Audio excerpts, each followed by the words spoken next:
ফরিদপুরের আলফাডাঙ্গা আদর্শ কলেজে দীর্ঘ ৩ দশকেরও বেশি সময়ের কর্মজীবন শেষে বিদায় নিলেন দুই প্রবীণ শিক্ষক। তাদের অবদানকে শ্রদ্ধা ও ভালোবাসায় স্মরণ করতে কলেজ প্রাঙ্গণে আয়োজন করা হয় এক ব্যতিক্রমী বিদায় সংবর্ধনার। ফুলে ফুলে সজ্জিত গাড়ি আর দুপাশে সারিবদ্ধ দাঁড়িয়ে থাকা সহকর্মী ও শুভানুধ্যায়ীদের ভালোবাসার ফুলের পাপড়ি ছিটানো, এ যেন এক অন্যরকম শ্রদ্ধার বহিঃপ্রকাশ। ফরিদপুরের আলফাডাঙ্গা আদর্শ কলেজের হিসাব বিজ্ঞান বিভাগের সহকারী অধ্যাপক নীল রতন বিশ্বাস এবং রাষ্ট্রবিজ্ঞান বিভাগের সহকারী অধ্যাপক AU হায়দার চৌধুরীর অবসর উপলক্ষে বুধবার কলেজ মিলনায়তনে এই বিদায় সংবর্ধনার আয়োজন করা হয়।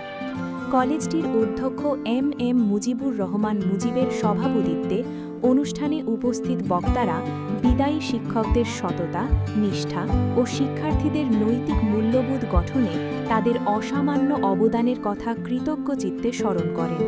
সম্মাননা শ্রাবক আর স্মৃতিকাতর বক্তব্যে এক আবেগঘন পরিবেশের সৃষ্টি হয় অনুষ্ঠান জুড়ে। অনুষ্ঠানের শেষ পর্বে দুই শিক্ষককে ফুলে সজ্জিত গাড়িতে করে এবং সহকর্মীদের মোটরসাইকেল শোভাযাত্রার মাধ্যমে পৌঁছে দেওয়া হয় নিজ নিজ বাড়িতে।